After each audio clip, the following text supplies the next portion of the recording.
Welcome to Inspired Change, a new inspirational and motivational broadcast that strives to empower men in a positive way, designed to educate, empower, and inspire even the busiest individual on the go over that first cup of coffee. Please join me in welcoming Gunter, international psychologist, author, speaker, and producer. Welcome everybody to another episode of Inspired Change.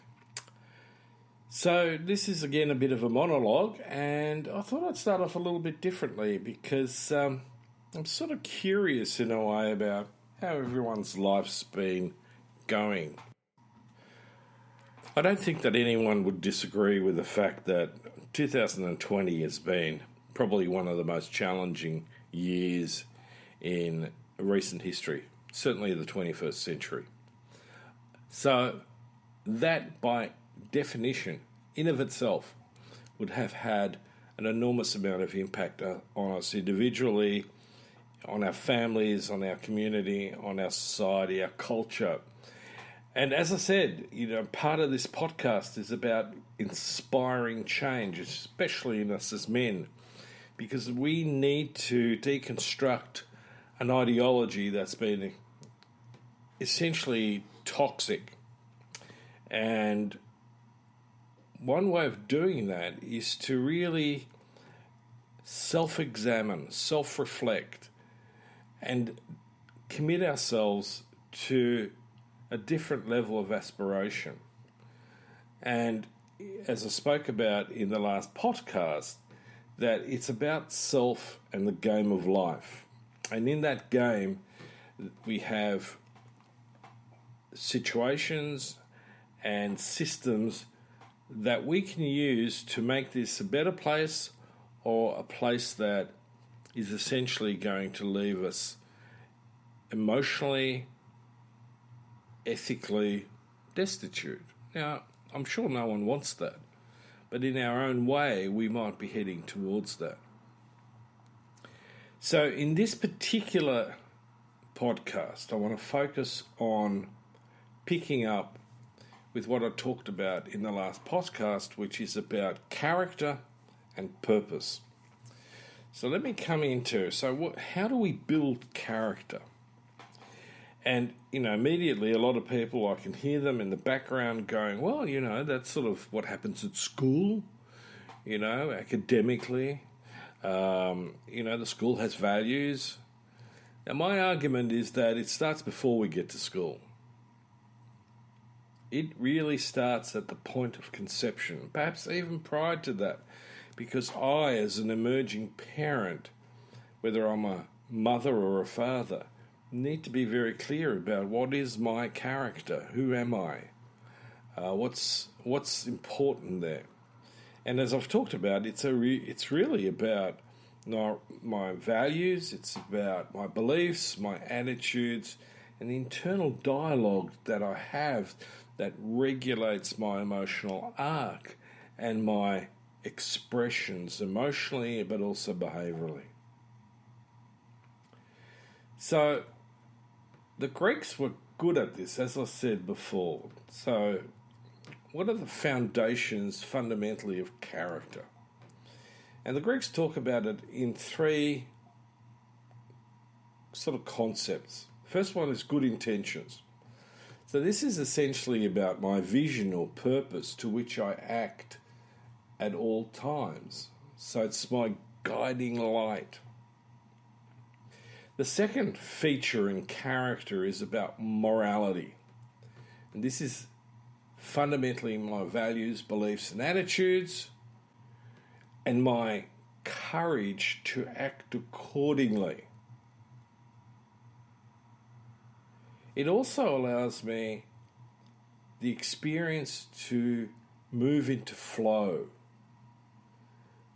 to stop struggling against the universe, but to really get into alignment with it.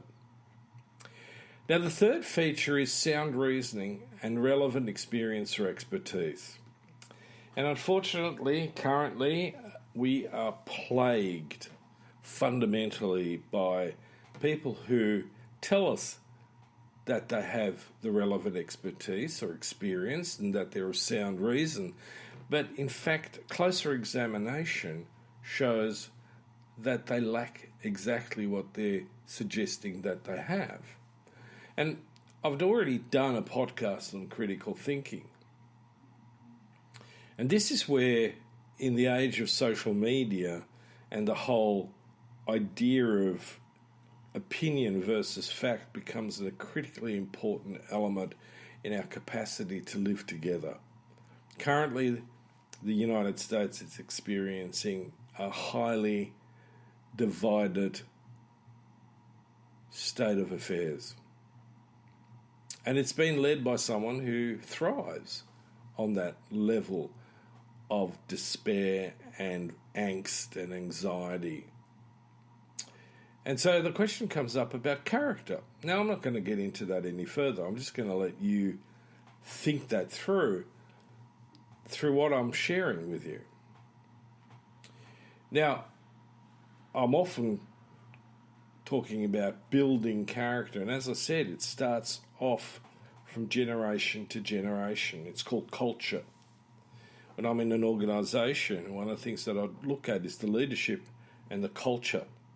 And in leadership, I talk about the capacity to form strong relationships, to communicate effectively, and to have people buy into the vision that I bring to it. Now, having good character means that I'm going to have a vision and a purpose that has good intention, that is not exploitive, it's not destructive, it's not toxic. So that's an important aspect. So character, or as the Greeks called it, ethos, is a process that requires work, it requires reflection, and it requires a capacity to adapt as well as stay resilient. To stay in good character requires courage as much as it requires emotional vulnerability. Now, some time ago, a few years ago in fact, I ran across a TED Talk by a guy called Tim Tamashiro. At least I think that's how it's pronounced in Japanese. Forgive my mispronunciation if that's not the case. And he introduced me to a really important idea, which is called Ikigai, life's purpose. And he says this word is really like a treasure map. And this treasure map can help you find your way to finding wonderful things about yourself that you can share with the world. And the world will say thank you for it.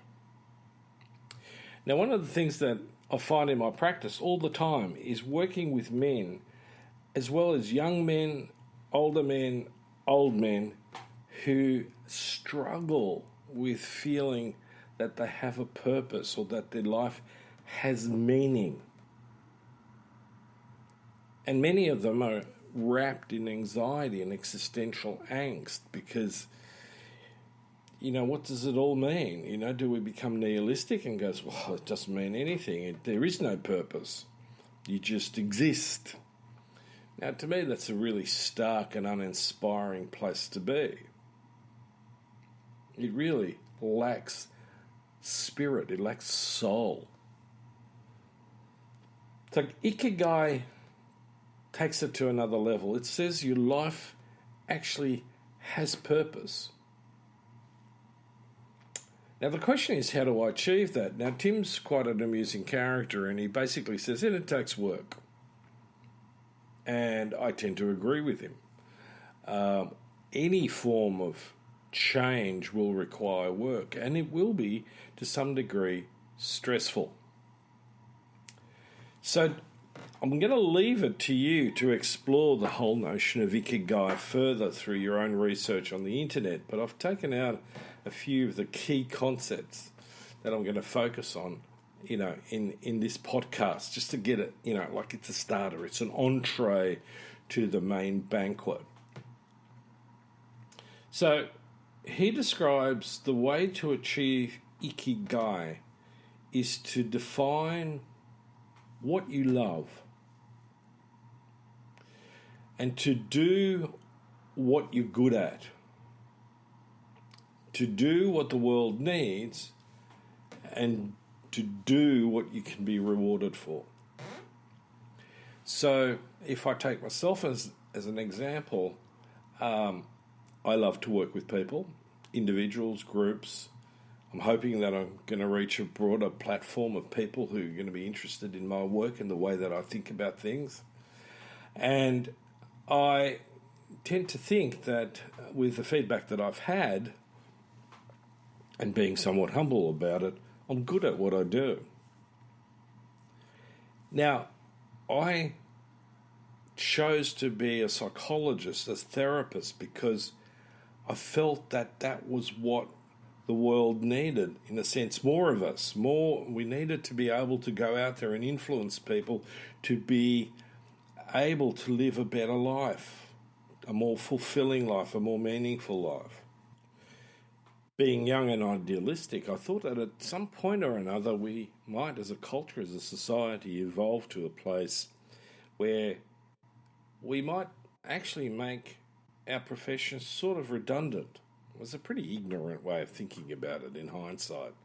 I don't know why I came up with that, but it sort of seemed to be something that I thought about at some point.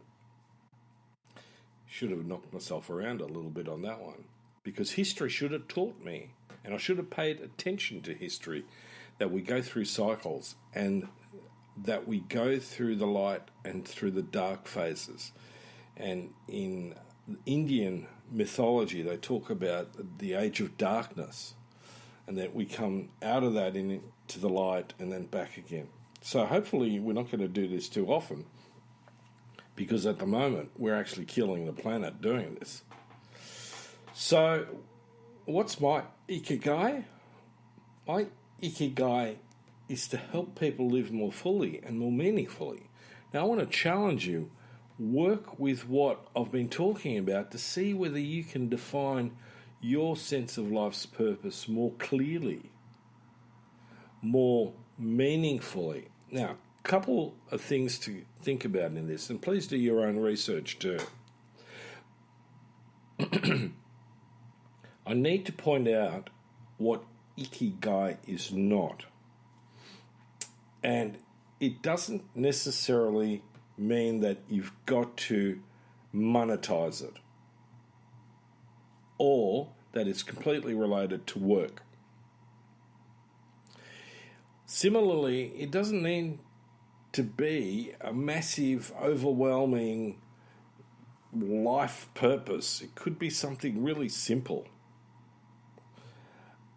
And you can also have more than one Ikigai. And I think that that is a really important idea.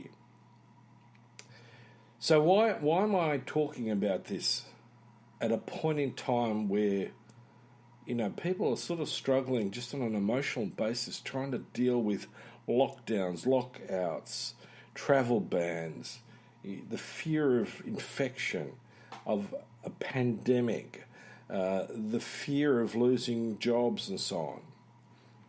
And the reason for it is because we're going to come through this. As much as we come through political trends, ideologies, we might go in circles, but we do come through it. It's a bit like the seasons. We have spring, summer, autumn, winter, and then we start again. Now, hopefully from each time, we're going to have learnt something more.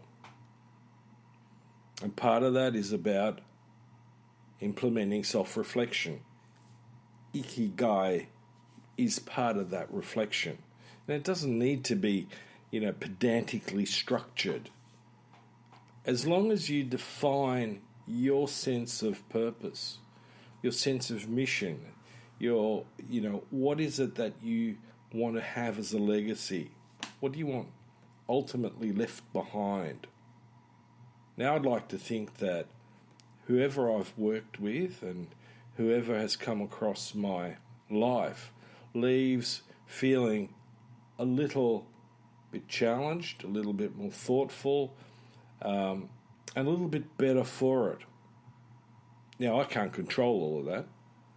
I wish I could. I wish I had a magic wand that I could wave over the planet in a sense and all those issues would be resolved, but I don't. And there is no real imagined sense of magic.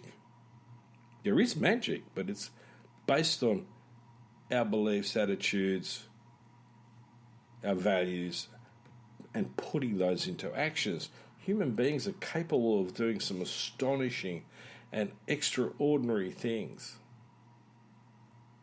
But it's always going to require work. It's always going to require effort, sweat, blood, and tears. And there is no easy path to success.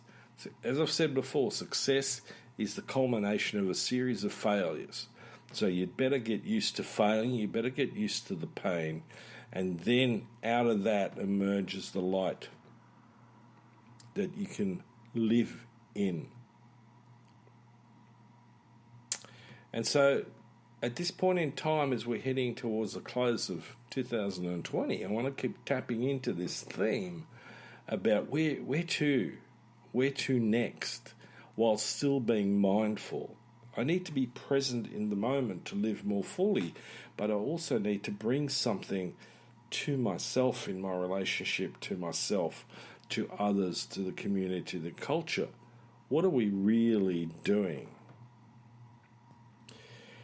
In philosophy, there's a really simple term for what we've all, in a way, been going through and have been forced to go through in some respect or another, and that is that we've gone and are going through an existential crisis. Now, unfortunately, the context that we're in also means that we're emotionally, essentially fatigued. The two don't go well hand in hand. We need to come out of that. We need to get into understanding where can I draw more resources. I need to draw them from within. They are not going to come from the outside world, because the outside world at the moment has departed from what we're used to. So I need to adapt, and the first place to foster that adaptation is through my purpose and through my character and the relationships that I have in my community. Now, it doesn't mean you need to be a politician or that you need to run for office, but it's taking care of that little corner of the world that you're in and making sure that in it is empathy, compassion, tolerance, and according to the values in Good Men Great, is that we're inclusive, that we are respectful, that we're distributive, and that we're cooperative.